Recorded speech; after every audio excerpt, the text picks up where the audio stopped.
আমি Shankar, explore with Shankar চ্যানেলের পক্ষ থেকে আবার একটা নতুন ভিডিও নিয়ে তোমাদের সামনে চলে এলাম। তো আজকে ভিডিওটা এখন তোমাদের সামনে প্রেজেন্ট করছি রাত্রি 10:30 বাজে।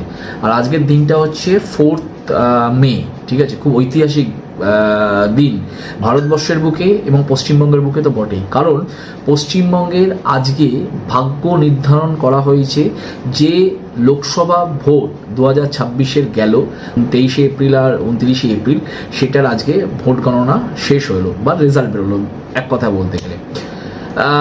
আমি এর আগে প্রথম দফা এবং সেকেন্ড দফার ভোটের পূর্বাভাস নিয়ে আমি কিছু নিবেদন বা রিকোয়েস্ট তোমাদের সামনে রেখেছিলাম, সেটা একটুখানি নিচের ভিডিওতে দেখে নাও আমি কি বলছি।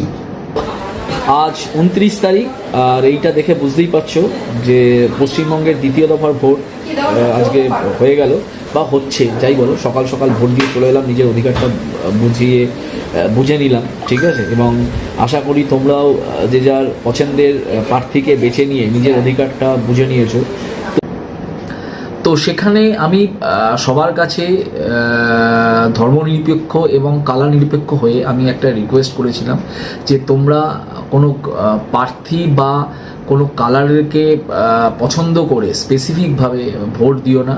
নিজের ভাগ্য নির্ধারণ করার জন্য, নিজের ভবিষ্যৎকে আরও মজবুত করার জন্য এবং পশ্চিমবঙ্গকে কি বলবো, দেশের মধ্যে একটা অন্যতম জায়গায় নিয়ে আসার জন্য তোমরা ভোটটা দিও।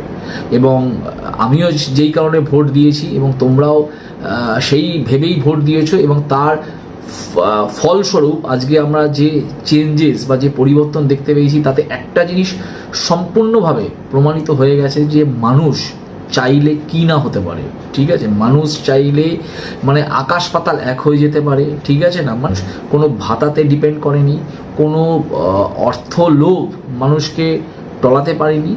বাট একটাই বক্তব্য বা এখন দেখার ইচ্ছে যে আমরা যে সদিচ্ছার মাধ্যমে যে চেঞ্জ এক্সপেক্ট করছি নতুন গভর্নমেন্টের কাছে, আসন্ন গভর্নমেন্টের কাছে, সেটা কতটা ফলপ্রদ। তো এক্সপেক্ট করছি ভালো কিছু হবে। আমরা যারা কর্মসূত্রে দেশ বিদেশে রয়েছি, যে পরিযায়ী শ্রমিক ভাইরা আজকে দুটো পয়সার জন্য, দুটো অর্থের জন্য তাদের পরিবার ছেড়ে দেশ বিভুঁইয়ে ঘুরে বেড়াচ্ছে, তাদের দেশে বা নিজের রাজ্যে ফিরে আসার একটা জায়গা হবে, যেটা ভেবে আমরা এই পরিবর্তন এনেছি, সেই পরিবর্তনের যেন সঠিক মূল্যায়ন আমরা দেখতে পাই। চলো, টাটা, বাই বাই।